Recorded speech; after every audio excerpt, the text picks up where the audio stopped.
Okay, so let us begin.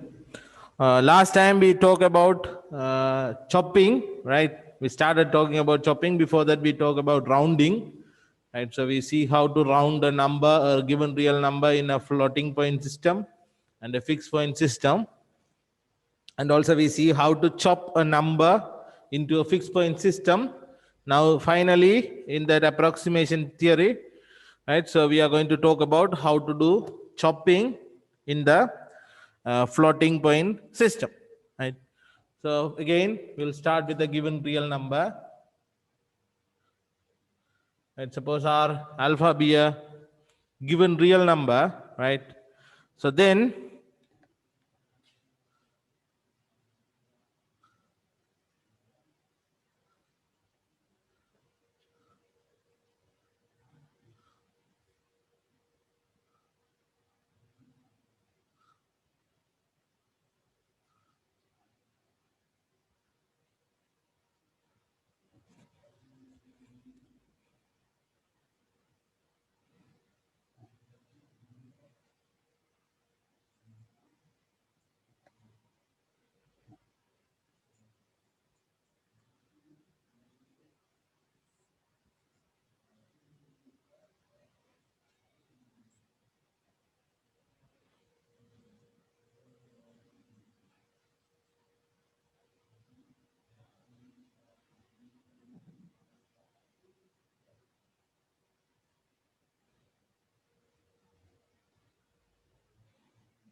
okay, so we know that if alpha is a real number, you can always write it in this form, a fraction times b to the power e, right? So in such case, you can always find a unique floating point number in the floating point system bt, such that when you go alpha, when you go b to the power e minus t below this alpha, right, you find a floating point number, right? So this is, if you want to draw it in a picture, right? So if this is your floating point system, and so you have these are the floating point numbers, and each of them have a uniform spacing e minus t, and this will have another uniform spacing b to the power e minus t, right? So this is how a floating point line will look like, right? So if you throw an alpha here, so suppose alpha falls down, right, right here, right, alpha. So then what you do is you go a uniform spacing below alpha, right? So if you go a uniform spacing before alpha, then you will cross only one floating point number, right? So you will never get to here, right?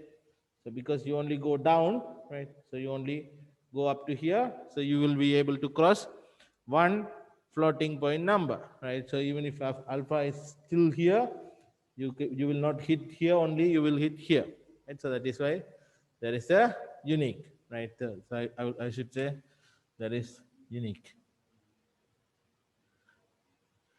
There is unique floating point number, right? Such that this one holds. So this floating point number is known as the chopped value of this alpha, right? So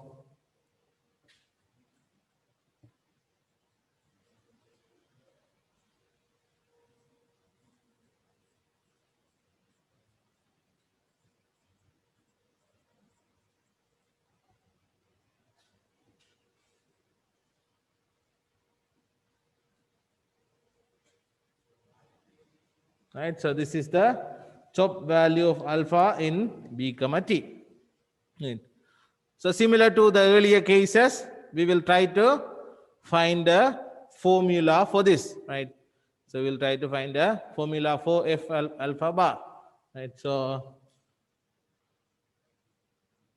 you have this alpha minus B E T is less than FL of alpha bar less or equal to alpha, right?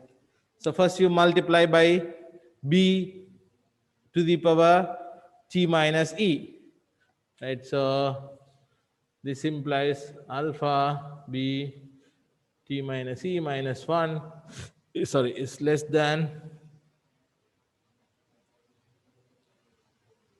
FL of alpha bar B to the power T minus E less or equal to alpha B to the power T minus E. So you have two inequalities here. So you separate them and rearrange them. Right? So if you take this, you get FL of alpha bar B to the power T minus E is less or equal to alpha B to the power T minus E. You name this as equation number 1, right? And then you take the first two, right? Right. So you take this and rearrange it. So what you have is this.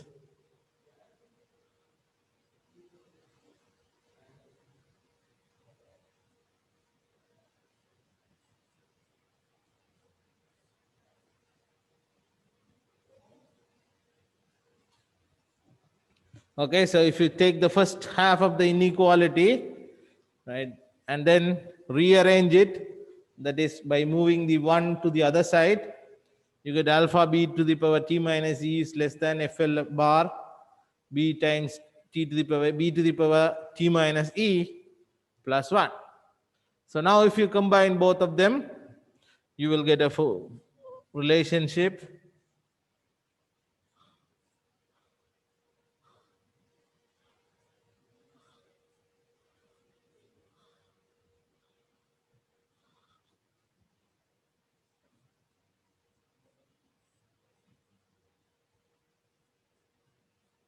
Right, so if you combine equation 1 and 2, right, sorry, inequalities 1 and 2,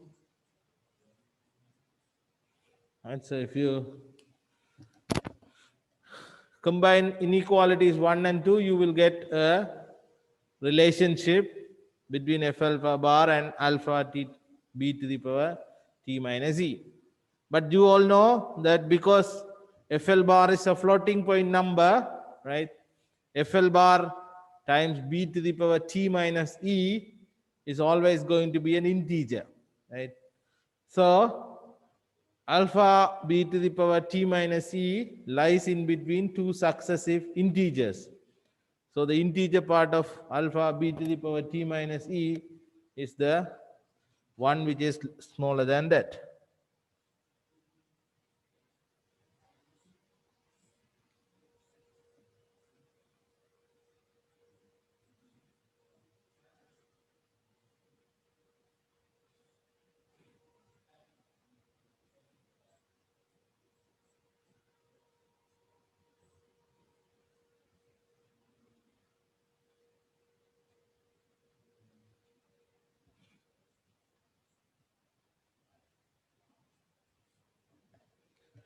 Okay. So F alpha bar B to the power B time B to the power T minus E is integer part of alpha B to the power T minus E. So you solve that for F alpha bar. So you get B to the power E minus T multiplied by integer part of alpha B to the power T minus E. So this value, so if a real number alpha is given, you can always find E, right? And you can always find T. You will always know B. So you can find FL alpha bar in a given, for a given real number. So let's see an example.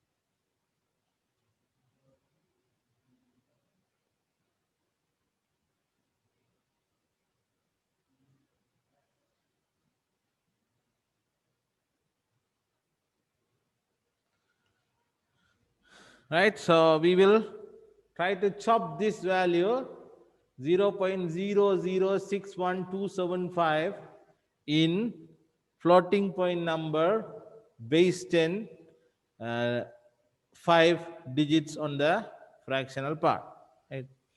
So to do this, you know alpha is what, right? But you have to find E, right? So now you know this is true,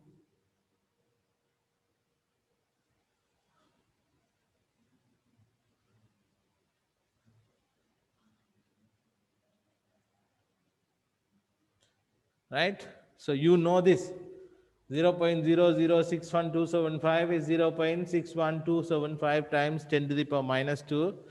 So you know E, right? So you know alpha is this 0.0061275.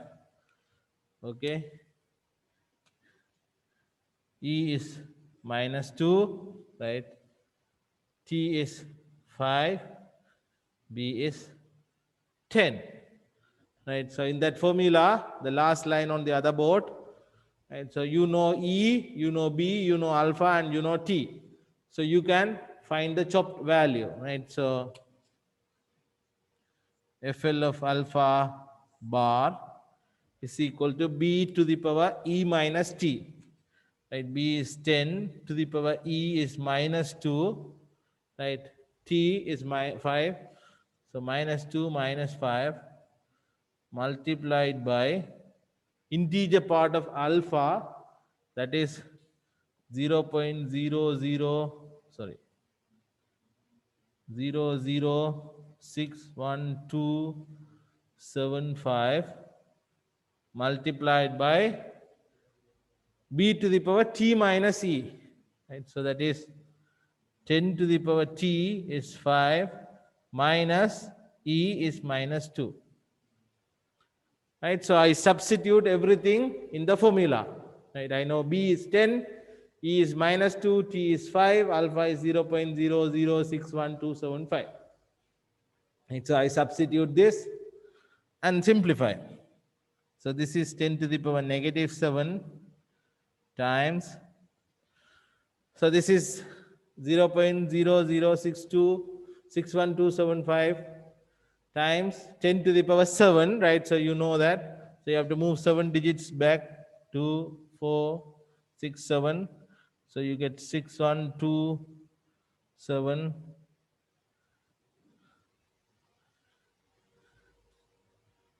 5, right?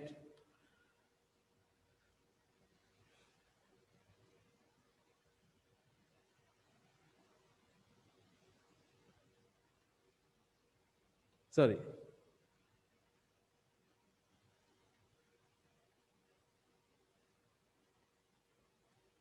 I made a mistake, right?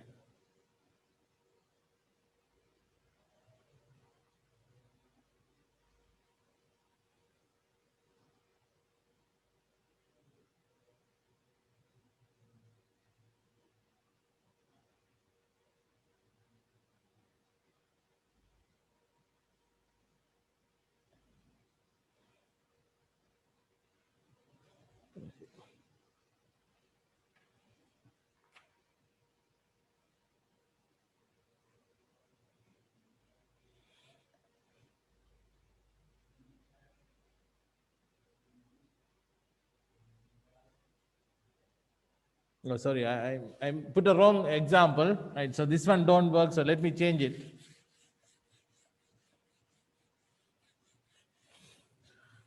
Right, so I put a number which is already on a false within the range, so then there will be no chopping. So let's change it to this. 1, 2, 3, 4, 5, 3. Okay, so let's change this number. Right, so now this will be different. Right, so okay. So here you know, so 1.62175 is 0.162 175 into 10 to the power 1, right? So then clearly, right? So E is 1.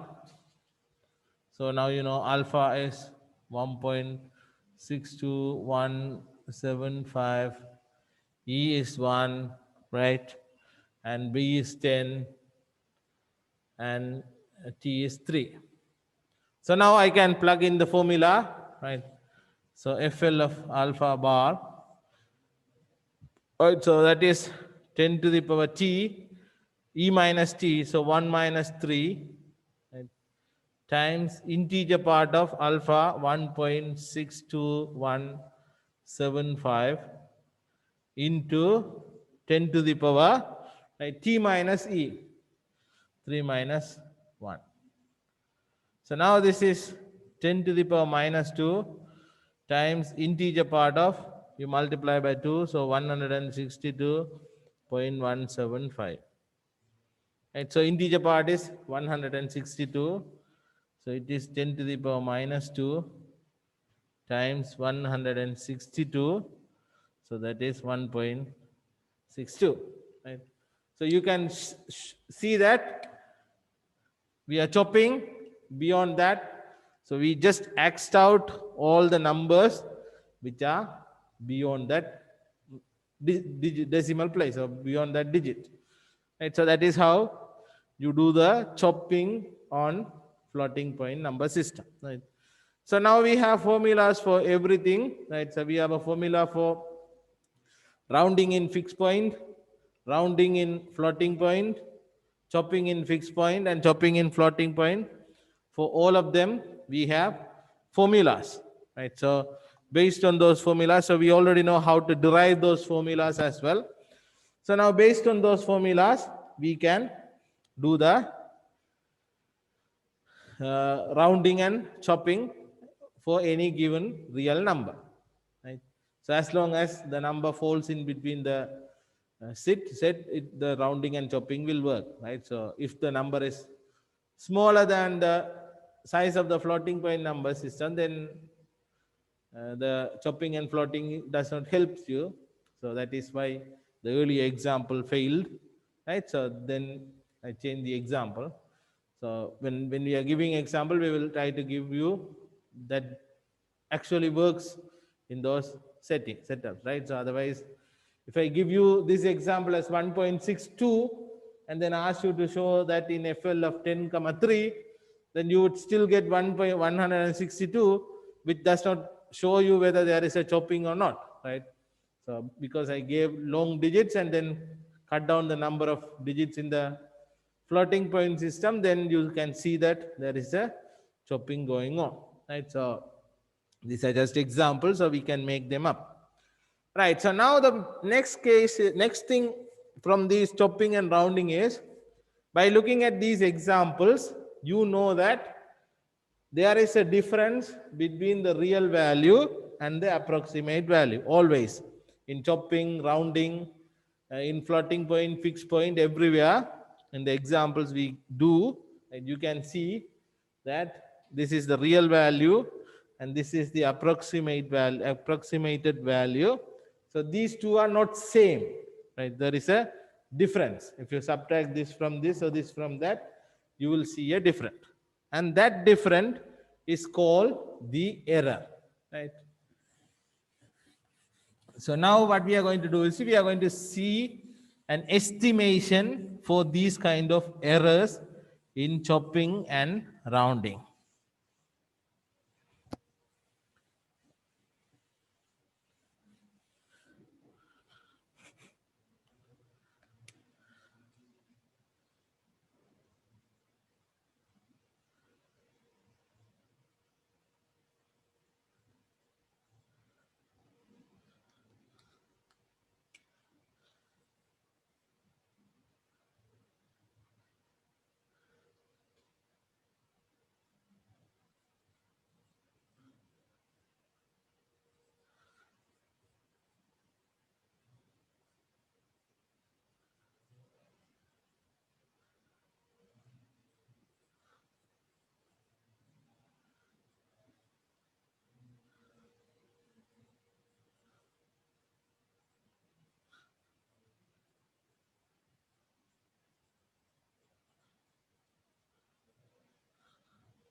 Okay, so suppose you have a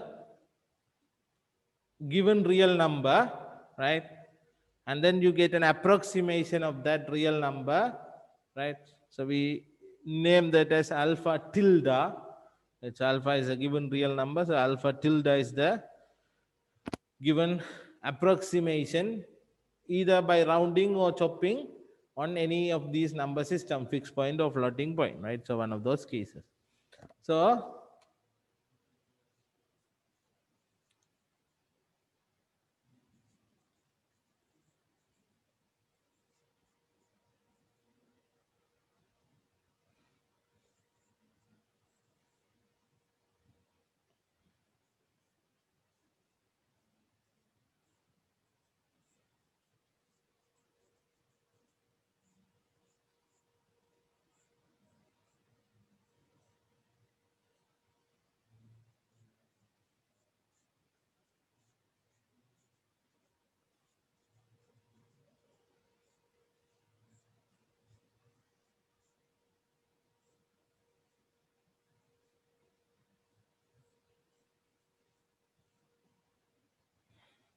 okay, so there are three types of errors.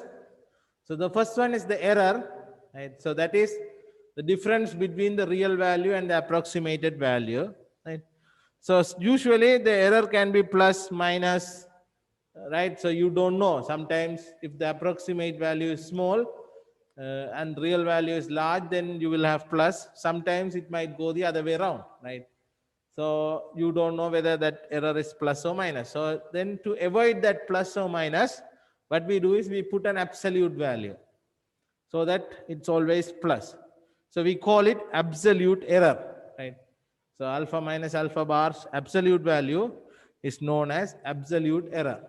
And then usually when we talk about error, we usually don't know the real size of the error, right? So in that case, we try to see how large the error relative to the real value. Right? So that case, we define something called relative error, right? So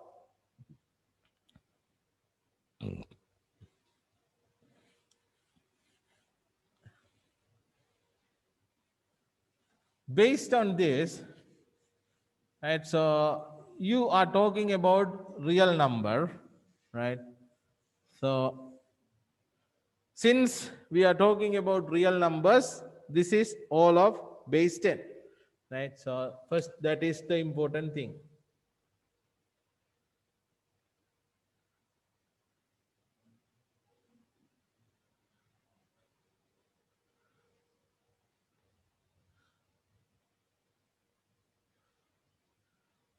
Right?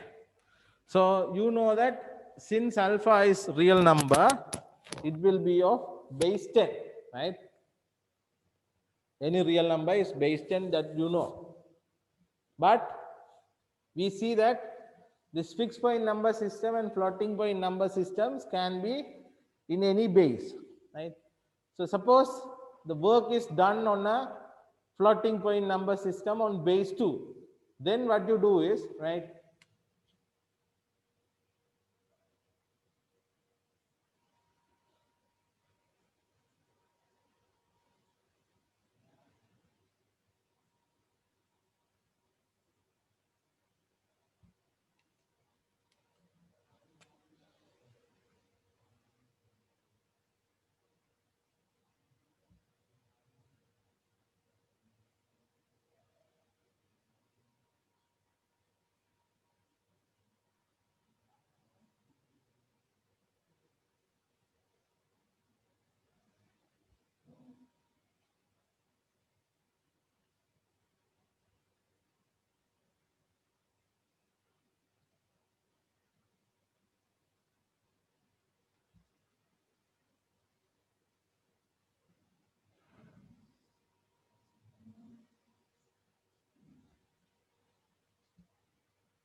right? So suppose the computer is having a different number system, right?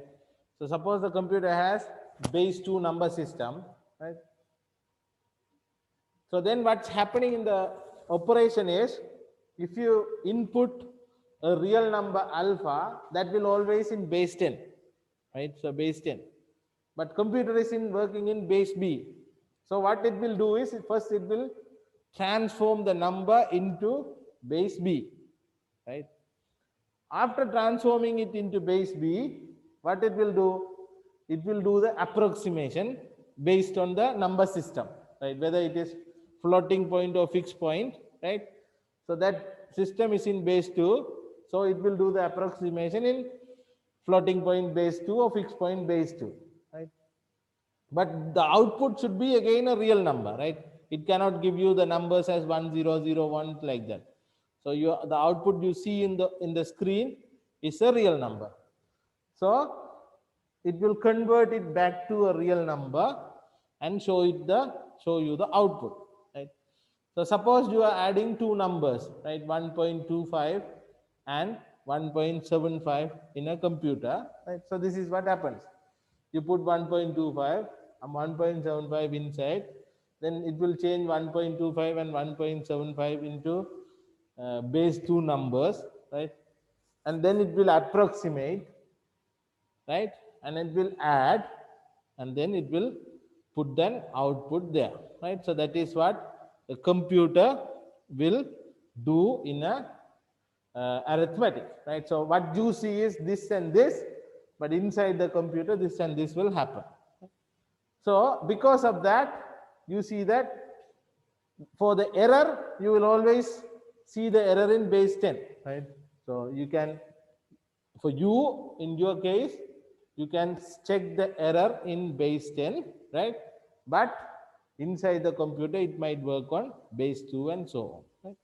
So because of this case, because your output is in base 10, right? So you can always check that your computation is up to how many digits precise, right? So that is a thing, right? So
right, so if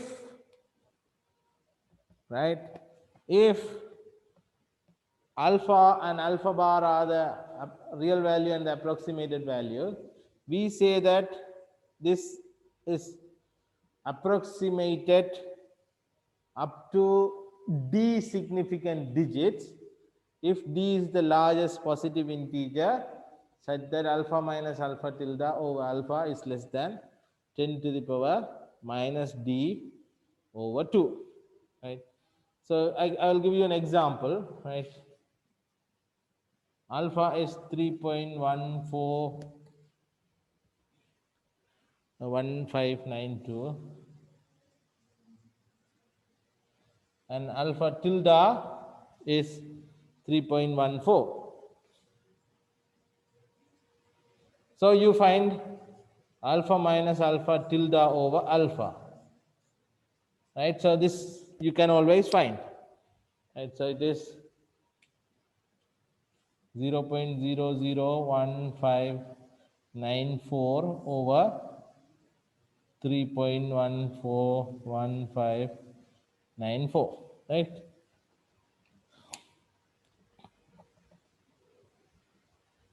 Right, so if you compute this alpha over alpha bar, right, alpha bar over alpha, then you get this, right? So if you use a calculator to simplify this number, this is approximately 0.005, sorry, 0.05.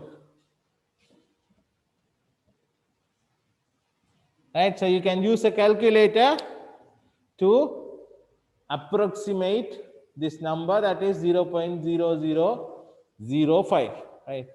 So this in a way approximately equal to 10 to the power minus 3 over 2, right? So this is approximately 10 to the power minus 3 over 2. So in that case, so we say that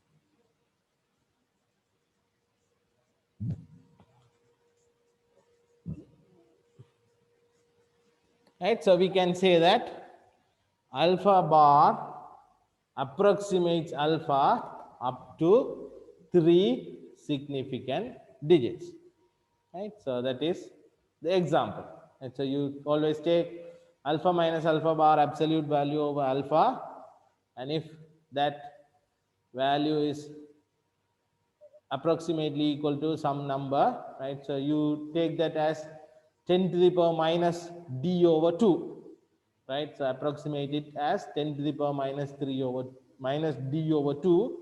So then d is the number of significant digits. The number is approximate. Right? So this is how the error can be used to estimate the number of significant digits, right?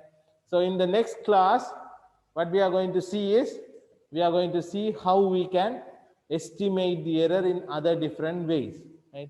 So we will talk about that in the next class.